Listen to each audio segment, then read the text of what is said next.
जंगल में अभी ठंड का मौसम चल रहा है। लाडो के पति बल्लू ने जंगल में अपना एक ढाबा बनाया है। उसका ढाबा एक ऐसी जगह पर है जहाँ से आस पड़ोस के बहुत सारे पंछी गुजरते रहते हैं। परदेसी पंछी भी उसी रास्ते से आते जाते रहते हैं। यूँ तो बल्लू का ढाबा पूरी रात खुला रहता, लेकिन उस दिन ठंड बहुत ज्यादा थी। उसके पास पहनने के लिए गर्म कपड़े भी नहीं थे, इसीलिए बल्लू को बहुत ठंड लग रही थी। रात में वहाँ से कुछ ही पंछी गुजरते थे, लेकिन बल्लू के ढाबे पर बन रही गर्मा गर्म चाय को देखकर आने जाने वाले बहुत से पंछी बल्लू के ढाबे पर चाय पीने के लिए जरूर रुकते, जिससे बल्लू की थोड़ी बहुत कमाई हो जाती थी और जैसे तैसे करके गुजारा हो रहा था। उस रात जब बल्लू अपना ढाबा बंद कर रहा था, तभी वहाँ पर कुछ शिकारी पंछी आ गए और उनमें से एक शिकारी पंछी ने बल्लू से कहा, सुन रहे चिड़े, हमें बहुत जोरों की भूख लगी है। जल्दी से अंदर जा और हमारे लिए गर्मा गर्म बिरयानी लेकर आ। चील भाई, मुझे माफ कर दीजिए, ये एक शाकाहारी ढाबा है। अगर आपको मांसाहारी खाना खाना है तो आपको पड़ोस वाले जंगल के ढाबे में जाना होगा, क्योंकि इस जंगल में एक भी मांसाहारी ढाबा नहीं है। अरे बटले, अब रात हो गई है, इस समय सारे ढाबे बंद होंगे। मुझे बहुत जोरों की भूख लगी है, इसके पास जो कुछ भी है उसे खा लेते हैं। अच्छा, ठीक है, भूख तो मुझे भी लगी है।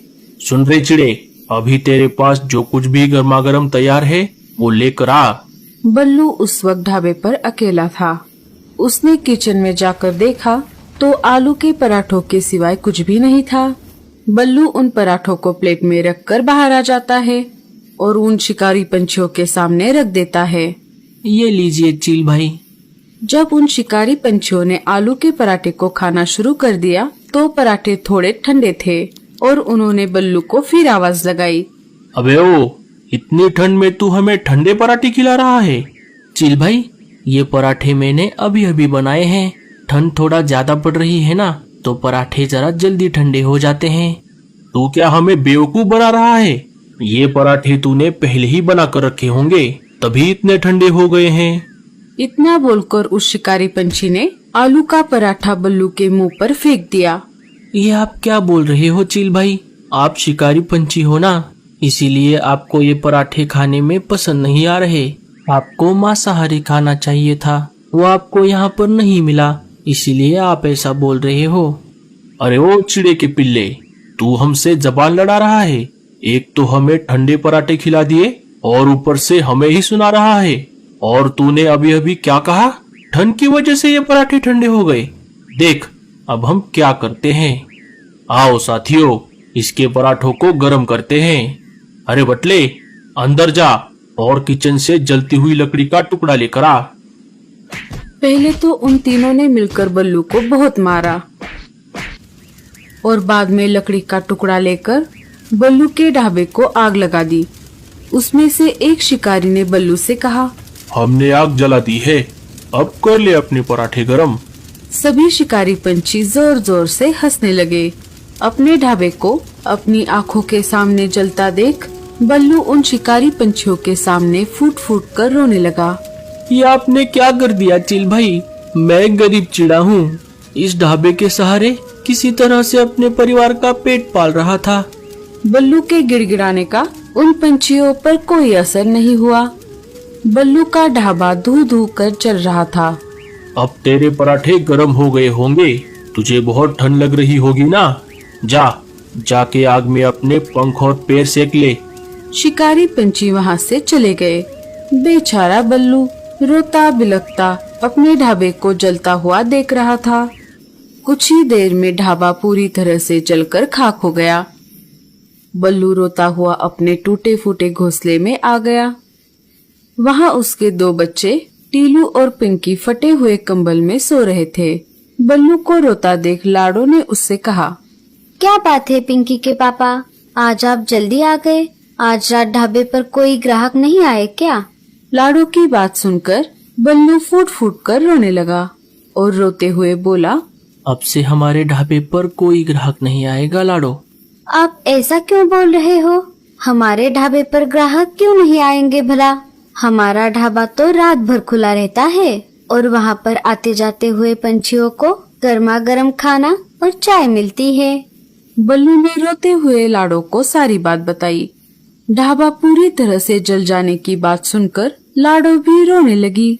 अब हम क्या करेंगे? अब हमारा गुजारा कैसे होगा? ढाबे से रोज की जो कमाई होती थी उसी से तो हमारी दाल रोटी चल रही थी। हम दोनों तो भूखे रह लेंगे, लेकिन बच्चों को तो भूखा नहीं रख सकते। मुझे तो अब कुछ समझ नहीं आ रहा लाडो। ढाबा खोलने के लिए जो हमने उल्लू साहूकार से कर्जा लिया था, अभी तो वो भी नहीं चुकाया। सब कुछ तो ठीक चल रहा था, लेकिन न जाने ऊपर वाला हम गरीबों के साथ ही ऐसा क्यों करता है। अब रोने से कुछ नहीं होगा, धीरज रखिए। ऊपर वाला कोई ना कोई रास्ता जरूर दिखाएगा। हम कुछ ना कुछ बंदोबस्त जरूर कर लेंगे। लेकिन हम क्या करेंगे? अब हमारे पास नया ढाबा खोलने के लिए पैसे भी नहीं है। अब हमें कर्जा कौन देगा? इस बारे में हम कल सोचेंगे। अभी रात बहुत हो गई है, आप सो जाओ। लाडो और बल्लू के पास ओढ़ने के लिए कंबल भी नहीं था। दोनों ठंड में कपकपाते हुए सोने की कोशिश कर रहे थे। थका हुआ बल्लू तो सो जाता है, लेकिन लाडो के आंखों में नींद नहीं थी। वो यही सोच रही थी, अब आगे क्या होगा, उनका गुजारा कैसे होगा। वो ये सब सोच ही रही थी, तभी उसे किसी के चीखने की आवाज आ गई। लाडो ने बाहर आकर देखा तो एक गाय लंगड़ाते हुए लाडो के घोंसले के पास से गुजर रही थी। लाडो उस गाय के पास चली गई। आपको क्या हो गया? आप ऐसे जोर जोर से क्यों चिल्ला रही हो? और आप ऐसे लंगड़ाते हुए क्यों चल रही हो? कुछ दिन पहले मेरे पीछे कुछ शिकारी जानवर पड़े थे और मैं जान बचाने के लिए भाग रही थी। उसी में मेरे एक पैर में नुकीली लकड़ी लग गई और मुझे गहरी चोट आ गई। तब से मैं ऐसे लंगड़ाते हुए चल रही हूँ। मेरी जान तो बच गई, लेकिन इस चोट की वजह से मुझे बहुत दर्द हो रहा है और इसके लिए मैं मदद के लिए चिल्ला रही हूँ। मेरा इस दुनिया में कोई नहीं है। अरे बाप रे, ये तो बहुत ही बुरा हुआ आपके साथ। रुकिए, हमारे जंगल में एक डॉक्टर तोता रहते हैं, मैं उन्हें लेकर आती हूँ। लाडो समय ना गवाते हुए जल्दी से जाकर डॉक्टर तोता को लेकर आती है। डॉक्टर तोता गाय के घाव पर जड़ी बूटी का लेप लगाते हैं और उस पर पत्तों से पट्टी लगा देते हैं। आप चिंता मत करो, अब आप जल्द ही ठीक होने वाली हो। आपका बहुत बहुत शुक्रिया डॉक्टर तोता जी। लाडो, ये लो, ये जड़ी बूटी का लेप इनके पैरों पर लगातार 8 दिनों तक लगाओ। इससे ये बिल्कुल ठीक हो जाएंगी और फिर से अपने उस पैर पर चल भी पाएंगी। आपका बहुत बहुत शुक्रिया तोता भैया। आप यहीं पर आराम कीजिए। घाव ठीक होने तक मैं आपको कहीं पर भी जाने नहीं दूंगी। ठीक है चिड़िया, तुम्हारा बहुत बहुत शुक्रिया। तुम भी आराम करो, रात काफी हो गई है। लाडो अपने घोंसले में जाकर सो जाती है। जैसे ही सुबह हो गई, लाडो उस गाय के पास आ गई। अब आपको कैसा लग रहा है? मुझे पहले से बेहतर लग रहा है। अगर तुम मुझे नहीं मिली होती तो न जाने मेरा क्या होता। कोई बात नहीं, ये सब ऊपर वाले के हाथ में होता है। गाय ने लाडो के आंखों में आंसू देखे। तभी उसने लाडो से पूछा, क्या बात है? क्या तुम किसी परेशानी में हो? मुझे बताओ। लाडो गाय को सारी बात बताती है। ये तो बहुत बुरा हुआ, अब तुम क्या करने वाली हो? अब हमें फिर से नया ढाबा बनाना होगा, लेकिन उसके लिए हमें किसी से कर्जा लेना होगा। वो दोनों बातें कर ही रही थी, तभी वहाँ पर मीनू मौसी आ जाती है। कैसी हो लाडो? मैं ठीक हूँ मीनू मौसी, आप बताओ आप कैसी हो? मैं भी ठीक हूँ। तभी मीनू मौसी की नजर उस गाय पर पड़ जाती है। अरे लाडो, ये गाय यहाँ पर कैसे? मीनू मौसी, वो बात ये है कि मुझे पता है तुम्हारा ढाबा बहुत अच्छे से चल रहा होगा, इसीलिए तुमने नई गाय खरीदी होगी।